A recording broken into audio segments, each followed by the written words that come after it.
Yay!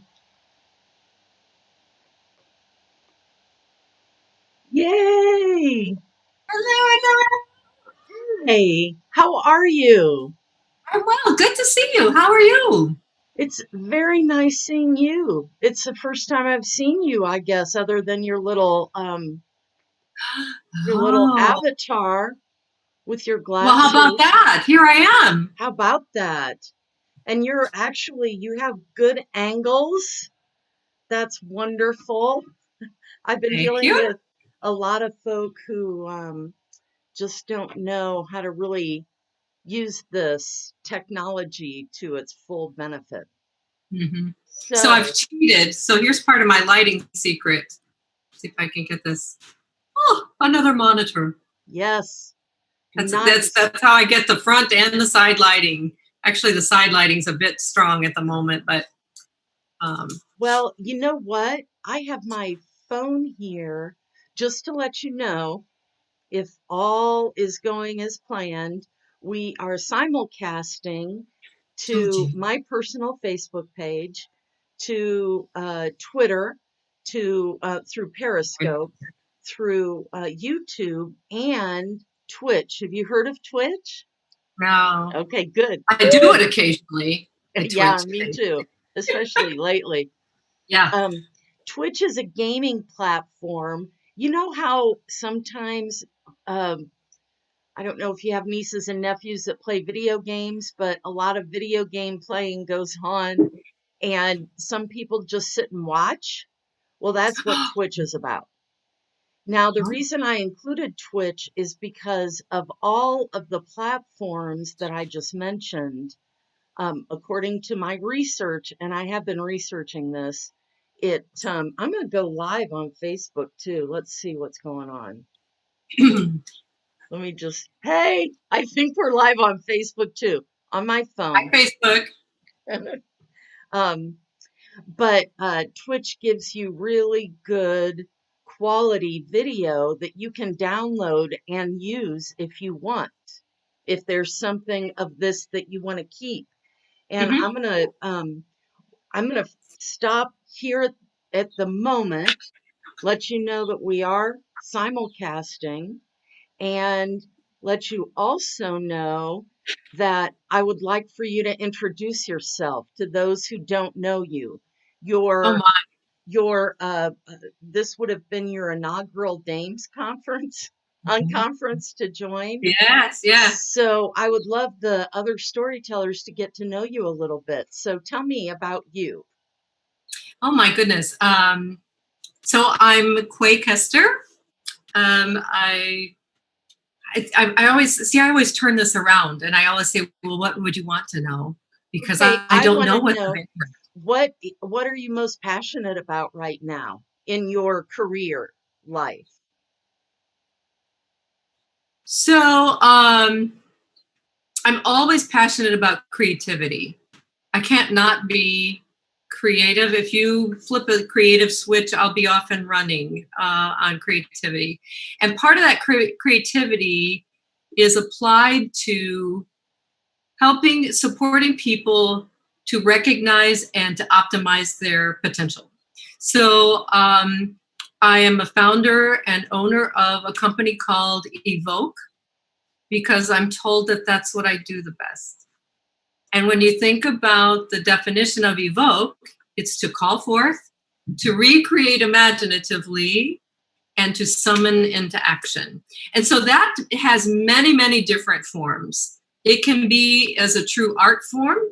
It can be in terms of, I do a lot of coaching with executives. It can be around just how can you be more creative? How can you play more? It's very, very important for adults to play. Neurologically, very important for adults to play, but yet that's unprofessional. So, and I also, I'm very passionate in evoking new or different ways of thinking and acting. One of my passions is around navigating cultural dynamics. And I like to support people around those opportunities, challenges, tough stuff. I consider myself a little, the theme of the unconference was fear. Right. And so I'm a little bit fearless when it comes to that. So, can you give me like a story of one of your favorite clients that you helped so I can better Mhm. understand how you help someone? Sure, I think I can. I didn't mean to put you on the spot. I'm asking you a whole bunch of That's okay. questions. I'm going to create this on the spot. Okay, I'm a good. creative person. I'm going to create an answer right here on the spot. It's just going to take me a little second to rummage around in there. Um, okay, so I'll talk about a large group of clients, customers, stakeholders. In navigating cultural dynamics, I've done that for many years, partly because I walk differently than most people do. And because I'm an artist, I think differently than a lot of people do.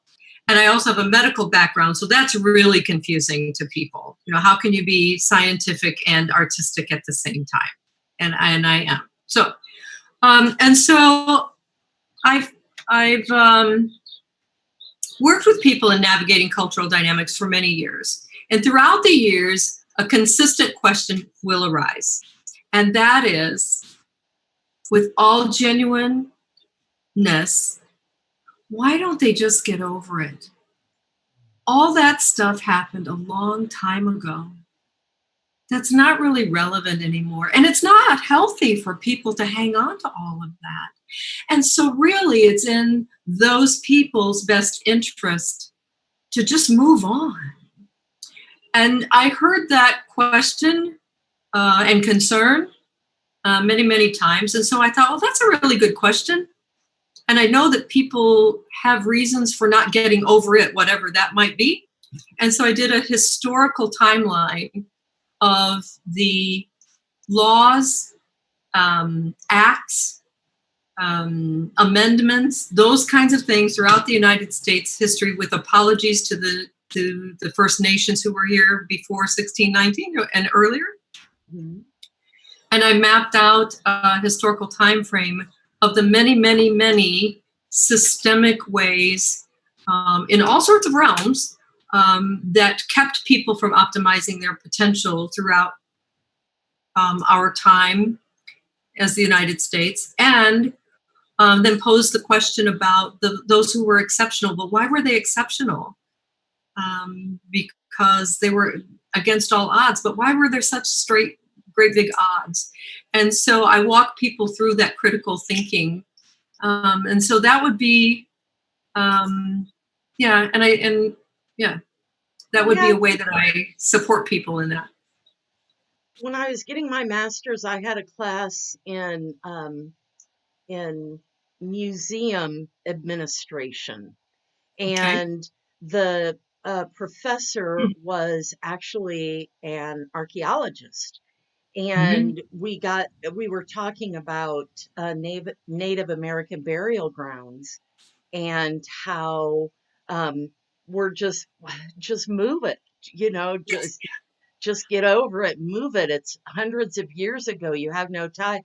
And and one of the solutions was, well, why don't you just put a marker? Everything past or beyond 1600, we're going to call, that's done. Well, that's all of the Native Americans who were Right. here at the Right. time, those burial grounds. So it really it gave me pause to think, is that did I kind of touch on what you're hoping to help companies with? Yes, and it can, and again, it can manifest in all kinds of ways, um, and it's questions, oftentimes well-meaning, and people are very afraid to offend. And so when I have a group, typically, hopefully in person, when I have a group and I'll begin the group with, well, who's interested in coming out of this being non-judgmental, and you're afraid of offending. And, everybody raises their hand, pretty much 100%. I said, well, I can't help you there. Because the thing is that I would assume that we're not intending to offend. However, when we offend, that's our learning point. That's our choice point. And so how can we learn more about why something is offensive, what, and the history behind that and the currency around all that. And the other thing is that judgments often save our lives. And we're all judgmental. We make judgments every day about people, about ourselves, and so on. And so how do we see those? What lenses do we look at those judgments?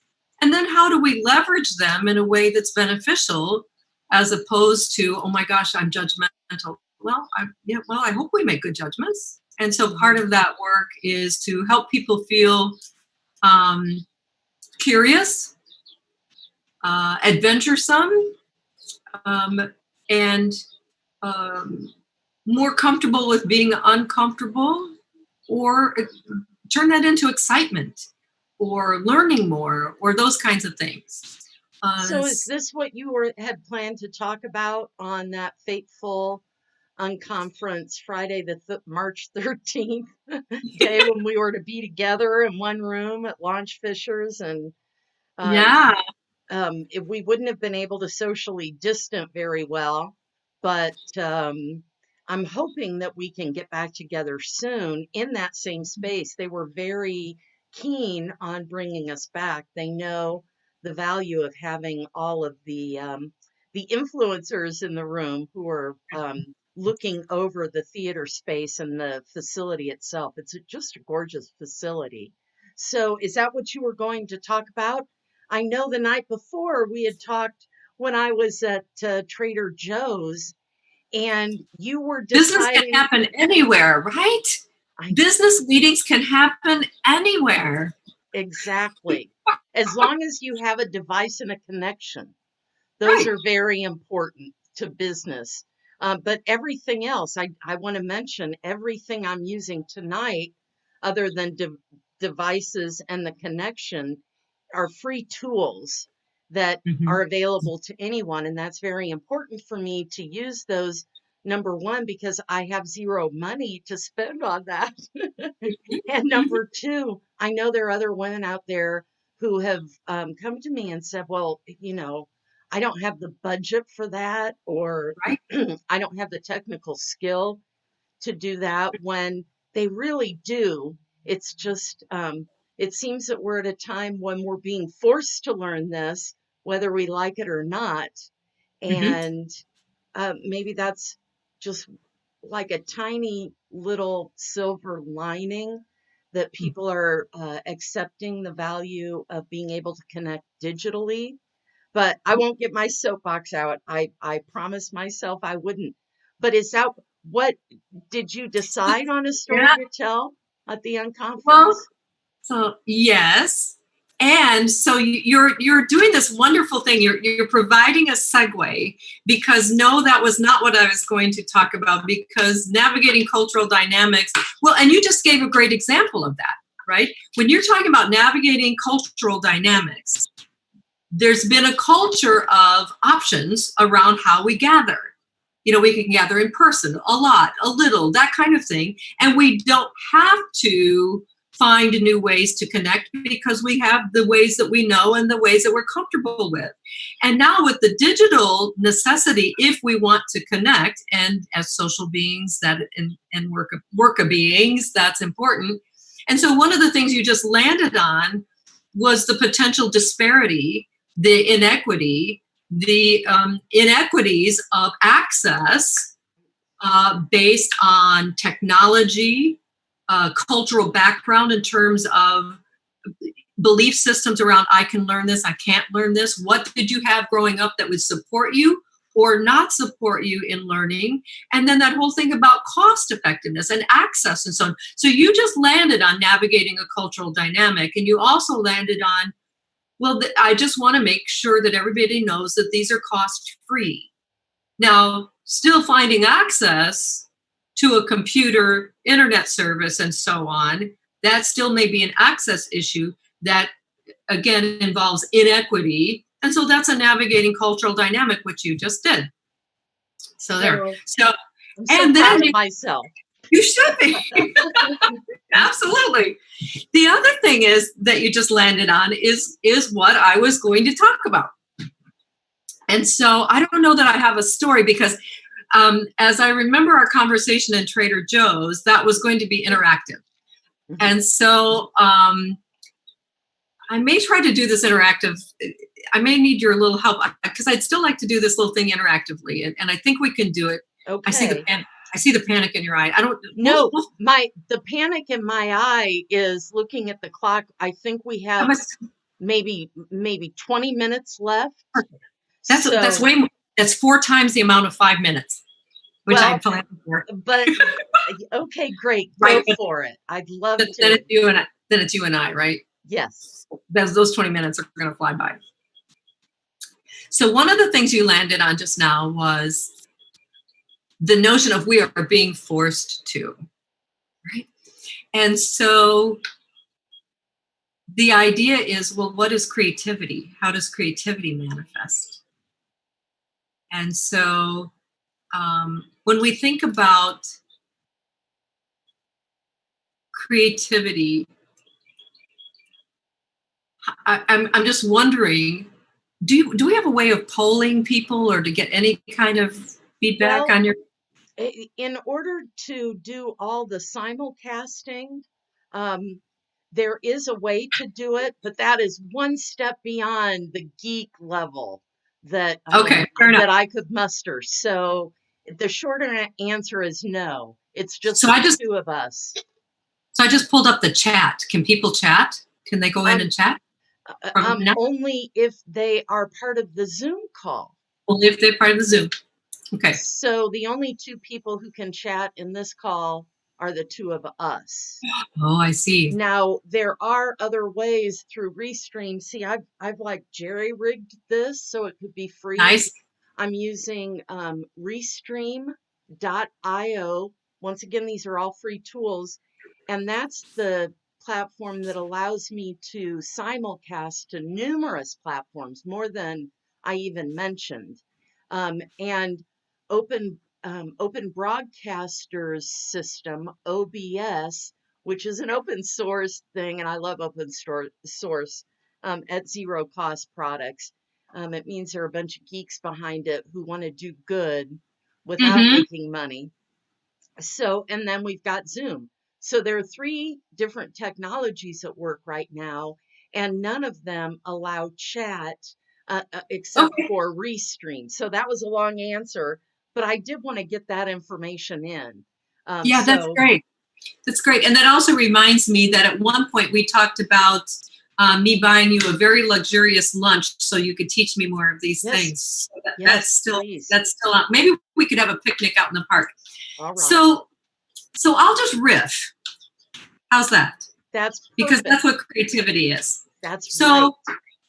When I think about that notion of we're being forced, when I ask people if they think they're creative, or if I ask them to be creative, oftentimes there's a little anxiety and a fear response, because we've learned that with creativity comes judgment. Right. There's a critic. Swift. And it's yes, creativity and the critic and the judgment is swift. And so when I think that, and so we oftentimes, and I think also that creativity takes courage. About courage, I don't know of anybody who wakes up in the morning and says, I'm going to be courageous today. Because courage, because if you do that, you're not really being courageous. Courage is about being in a really tough situation that's hard, and you go through it anyway. And it wouldn't be something you would choose. I don't want it to be this hard, but daggone it, it's this hard, or it's this scary, or I'm having to look at myself and that's scary, or whatever that might be. And then you just stick with it and you go through it and you figure your way through. And oftentimes that is the case with creativity. What's your noodle on that? I see your eyes thinking about that. What's your noodle on that? Well, I'm really a very good listener, and sometimes my face conveys that a little too much. No, it So was wonderful. It was a if my wonderful face. if I was my wondering what brow you. if my brow furrows, I'm focusing as much as I can. Sometimes I don't have a good thought to share, but I am Okay. focused. Okay, fair enough. Fair enough. Okay, so let me back up and just kind of play with people who are that we can't really communicate directly with.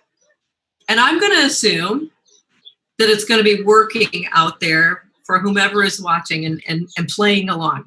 Fair enough? Okay. Okay. I'm going to be creative, riffing on this. So when you think about creativity, take 10, 15 seconds and write down all the words as fast as you can. Doesn't matter how neat it is. Write down as many words as you can that are associated with creativity. So I'm just going to pause I'm going to eat up a little bit of time and just pause for a second or a few seconds so that people can actually do that if they want to. And if you're not writing it down, that's okay. Just think about it. What are aspects of creativity?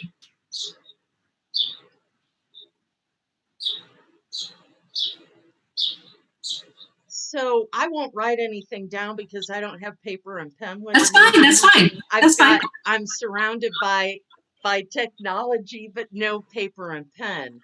But uh, when I think of creativity, the word originality pops up into my head. Is that the type of word you're thinking, or you're poking? Any word, all words are correct. Every single word you come up with is correct. How often does that happen? So not very often. Right. So just when you're thinking about creativity, now I'm assuming that people have thought about that or written it down or looked at each other, rolled their eyes or whatever it might be. That's all good. So I want you to keep that list in mind. Keep that over here. Now I want you to think about creative people and think about the characteristics of creative people. How they are to work with, how they are to communicate with, what their time operational frame might be, those kinds of things.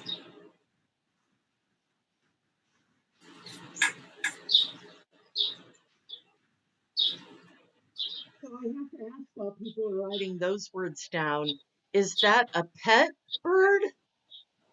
No, that's an open window. Oh my God. Open window. That bird is so loud. I love it. Isn't that amazing what technology will pick up or not?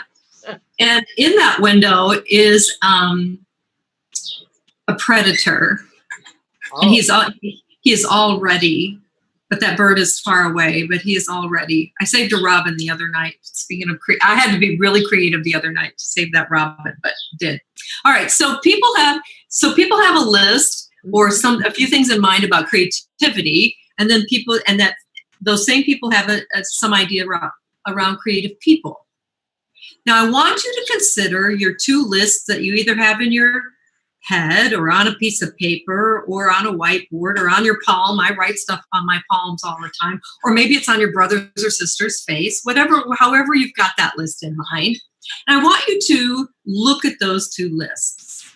Now, my guess is, so do you have your lists in mind? Because you're representing everybody. Yes, no pressure. I do. You're yes, representing everybody in the world right now. Okay.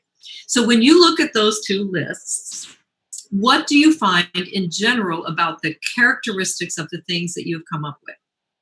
Creativity. They stand out. They're not part of, they have idiosyncrasies. Okay, so the creative people have idiosyncrasies, yes, and they stand out. Mm-hmm. And those are the things that mostly came to mind. I'm lucky that I know a lot of creative people because I've worked I worked in at Beef and Boards for 10 years, and I grew up around theater and Hmm. still have, I mean, my brother owns the Beef and Boards, and my niece and nephew are running it, and I have so many creative friends, and it always gives me, it always inspires awe. And one thing I can say definitely is they're typically um, idiosyncratic, and they often don't feel like they fit in. Because they don't. My guess is because oftentimes they don't. And so one of the things that you're landing on that most people will land on is that the list about creativity is 100% positive. It's a great thing. We benefit from it. It's oftentimes fun. Sometimes when it's forced upon us now that COVID is here and we have to make choices, and we can be creative or not, and those kind of things. So we'll build in a little bit more into that. And that list about the characteristics of creative people tends to be quite mixed, because people don't fit in. They're not always on time. They're a pain in the neck to work with. They ramble. They're not always linear in their thinking. Seriously, you're going to take us off topic, right? So the idea is that we value creativity.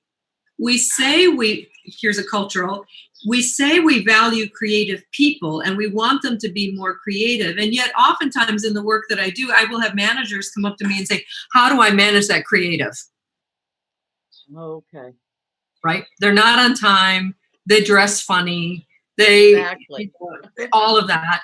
And I don't know what to do with them. And my answer is just leave them alone, is basically leave them alone and let them be creative. Because if you want creativity, that creativity comes with idiosyncratic behavior, thought patterns, because that's the definition of creativity. It's literally being very, very different. That's what creativity is. And like we said earlier, with that being different also can come very swift judgment. And so when I think about, sometimes I'll ask people, how many of you really like to know what's going to happen the next day? A lot of people will say that. How many people think they're creative? Yeah. How many people think that they like to think outside the box yet? And then I ask, how many people don't even have a box? And that's a whole different response, because if you're thinking outside the box, you still have the daggone box. Right. So you may be creative, but in terms of really fundamentally creative, why do you need a box? And so I invite people to smash the box. And so how when we does think one about smash the box? Are there well, and what's that? Are there tips to smashing that box? Oh, that's very interesting. You could, if you had a box. I mean, in groups, sometimes I'll just put stuff on a table, including a box, and the only requirement is that they smash the box, and so people will start decorating it. And so no, you've got to totally transform it. And so one of the ways to get rid of a box is to think about its opposite, or to not accept any part about the box. Don't relate creativity to, well, we've got this, and if we go this far, then we're thinking outside the box. But what's in the box? Look what's in the box. Is that what's really holding you back, that inner construct to begin with? And what happens if you totally toss the box away? So in doing that, then we need to look at the characteristics of what we want. For example, I will invite people to look at like, what's this? People will say it's a desk. Okay. It's a table. Okay. What else is it? What's it for? What's its function? So they'll say, well, it's to hold stuff. Well, if you turn it upside down and put wheels on it, it can be a great big slide. It can be, you put wings on it. It can be a flight. It can be, you change the shape of it. It can be it can be an abode. It can be an instrument. It could be a dress. It could be all different kinds of things. It could be a character. And so when we give ourselves permission to play, and sometimes that comes up with the wildest, most opposite ideas, and with no judgment, the wilder the better. It's very interesting how that creativity can find linkages that creativity is about finding linkages where you never thought there would ever be them. And so if you wanted to practice creativity, you might have somebody throw out a word. It's improv as well. So you throw out a word, and then the rule of improv is yes and you always accept what comes at you. And so somebody throws out a word, and then somebody else throws out another descriptor, and then you find a way to bring those things together. And it might take a third element to do that. So you can practice creativity. You can practice culturally. You could practice walking differently, singing when you're not supposed to, turn the opposite way in an elevator. Oh my goodness. You can do all kinds of things societally wise that are very outside the norm, and just experiment with how people react to your creativity and get a feel for what it takes for creative people to stay the course, if you will, of being different, of possibly being ostracized, of being judged, and so on. Because the thing is, the benefit in the long run or short run is something innovative. It's something new. And COVID is a very weird generator. Catalyst, maybe? Catalyst, beautiful. Beautiful, thank you, yes. For creativity. And personally, as tragic and awful and serious as COVID can be, I'm also excited by it. Because as we are doing right now, we are forced to be creative, try new things, take some risks that we discover aren't really risky, or we discover that that gives us something new in a new way. And it doesn't take away from the old, it just adds to our options. And when we add to our options, we can optimize our potential far better if we can play with a variety of options. And it can be fun. Well, I really think this virus has caused us to learn how to communicate using different technologies much better and to a wider variety of people. And I've always, I need to find this study, but you can give a problem to a group of 10 experts and have them come up with a solution. But if you give it to 50 non-experts who are just there randomly, they typically come up with a better solution, a more complete solution. And it's because of the diversity of that crowd and the diversity of the ideas that can flow. And that's how I view the internet. It's a neutral space where right now there are over 5 billion people with cell phones on the face of the earth. That's more toilets than are on the face of the earth when you stop to think about it. And how can we creatively use this to solve problems that have plagued us throughout recorded history? That's what I am excited about. Yes, yes. I do an exercise with teams, and I ask people to gather 10, 12 people, and they always gather in a circle because I don't specify. Isn't that interesting? Yeah, they form a little circle. And then I give them a ball. It's a play ball, one of those little plastic balls that are way too expensive. And it's about the size of a volleyball. So this is cultural again, around implicit biases, because it's about the size of a volleyball historically. So what are we going to relate to? Volleyball rules. And so then the goal is to tap the ball as many consecutive times as possible using everyone in your clump. And so, in your pod, whatever you want to call that. So I give an example. You can't hold the ball and tap it like that. No. You have to have a little air in it. And it's not throwing the ball. It's not rolling the ball. It's not passing the ball. You got to tap the ball. And so what happens is when we think about creativity and we think about connecting with people and when we think about how we do all of that, the first thing that happens is people back up. That ball is going to land on the floor, and if it lands anywhere than on other than a body part, you have to start over. So the thing is, people back up. Why? Because their reference is volleyball. It's not a volleyball, but that's their reference. Right. The other thing is that people come up with really creative and spot on ideas about how to get that ball tapped as many consecutive times very quickly.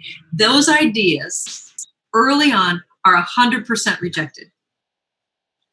100% of the time. And I've done this exercise many, many times with literally hundreds and hundreds of people. And really creative ideas come up out of the gate. Summarily rejected. And it makes how we work much harder, more convoluted, less effective, less efficient, and those kinds of things. And so, and yes, it's outside a professional norm or whatever for these creatives, those creatives, and yet it takes something like COVID to make us think, wait a minute, we have to pause. And in our pause, what are we going to do with ourselves? And how are we going to think about ourselves and others? How are we going to invent new ways of connecting, because that's a need we all have? And creativity is oftentimes uncomfortable for the creator. You know, when we're learning to sing, believe me, it is not pretty at first. And when we're learning and when we're painting something, you know, you have this idea, well, it's going to be like this, you know, no, I get all excited. And then it starts happening. And I'm telling you, alizarin crimson and Naples yellow, they fight with each other. They have different chemistry, literally and figuratively. And so you never know what you're going to get in the end. That's what creativity is. You don't know, and yet you trust the process. You keep working with it. You keep getting new information in and taking it in and trying not to prescribe it. That doesn't mean you don't have a goal and you're not going towards something. And it's that willingness to try and be brave in the trying and learning along the way. And don't be afraid to fail, because in the end of creativity is the wonderful result of many, many, many, many, many failures to get to where you want, right? It's all those notes in rehearsal. It's all those lines that are forgotten or tried to say this way or that way or this way or that way. And then you choose one in the end. And then somebody comes in and they add something else to it that changes everything. And so we're in a historical phase of where change is, it's not that old saying of change is inevitable. It's so fast. We have to be so agile just to, and also combined with that sense of grace, be patient with one another, be patient with yourself, and we'll find creative ways through this. We'll find creative ways to be together. And who knows, some of those might really continue afterwards because we've had to be. I feel like I've been through a therapy session actually with you, because I consider myself a creative, and you listed so many things about my idiosyncratic behavior that makes me stick out. But I guess I need to embrace that and see where it takes me. Am I hearing, is that like the moral of your story? Yes. So you just landed on something else that's really good. So for those of you who are forced to be creative or forced to be different or forced out of your comfort zone and so on. And one of the ways, and this is going to sound like a trick, and it sincerely isn't a trick. Or if it is a trick, it's a really good one. So when you're out of your comfort zone and you're trying something, you go, oh my goodness, do more of it. Intensify it. Make that intentional.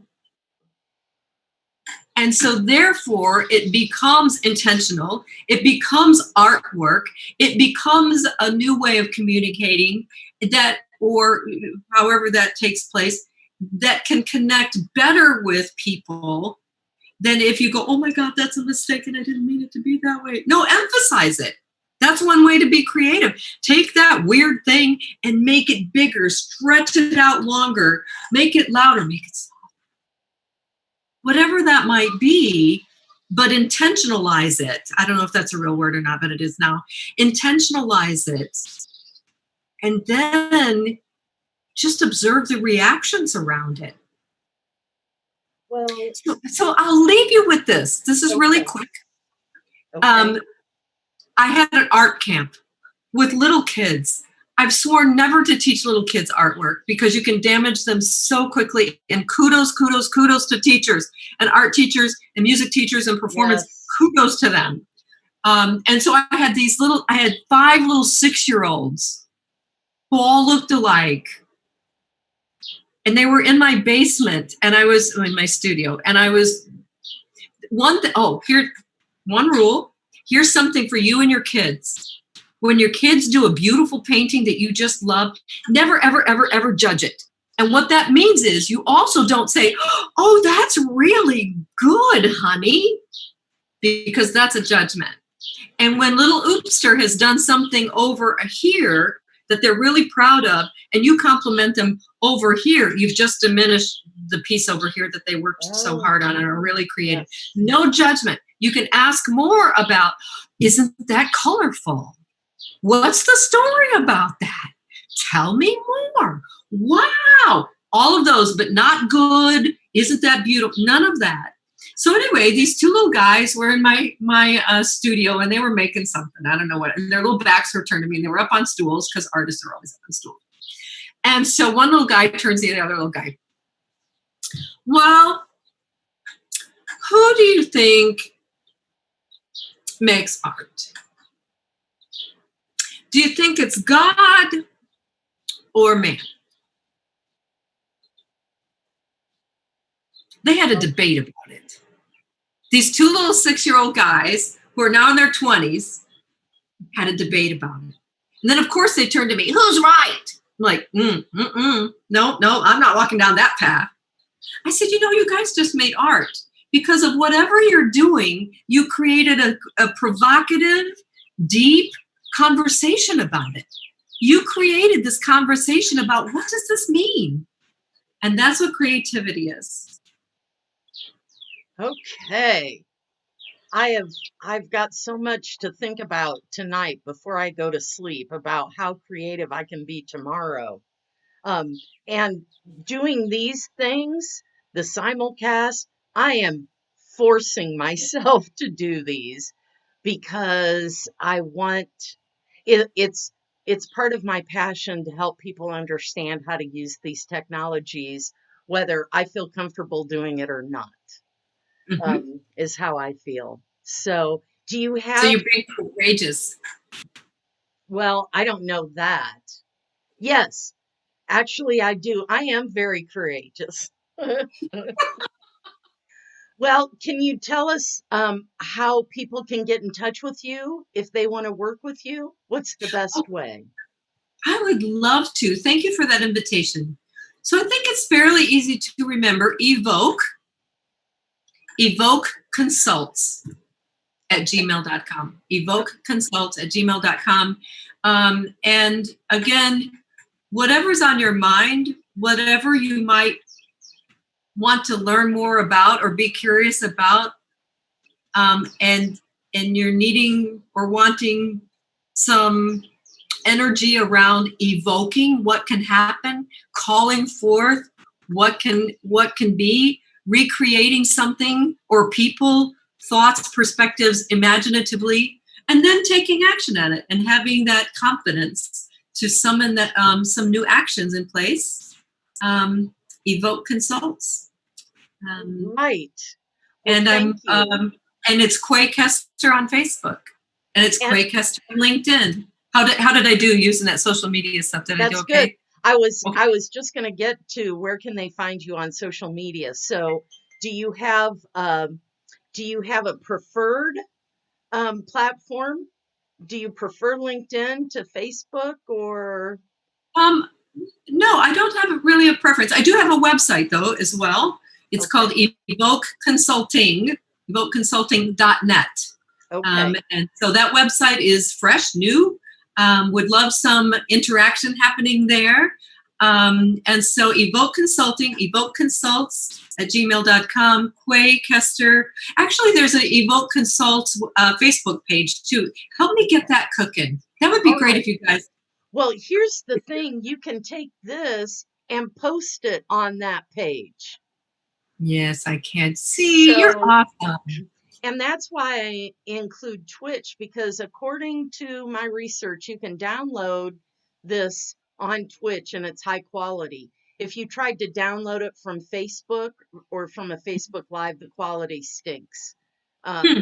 comparatively. I mean, it's still a miracle, in my opinion, Isn't it? that this technology works, but comparatively, I understand Twitch is a better quality. So, well, I'm going to sign off for now. I am so thankful that you spent time with me this evening and keeping up my Wisdom Wednesday tradition. And I hope that this turns into something, a great client for you or some revelation that helps you move forward in your creative life. And I thank you so much for the invitation and the opportunity. And also, I would love to hear from folks around if you had an insight or an aha moment or a no, that can't possibly be any of those. I would love to hear them because um, I, creativity is just it generates more. Right. And so, if we can help each other through social media to generate more, we're going to have more fun. And we're also going to solve problems and make the world a better place. Well, I'm all for that. Count me in for that. So Awesome. Thank you so much, Miss Amy. Thank you so much. have And a thank you, great, everyone who's listening, that's, watching. we'll see. We'll see who is. Okay, Have a sounds great good. evening and take care. All right. Thanks. You too. Bye bye. Bye.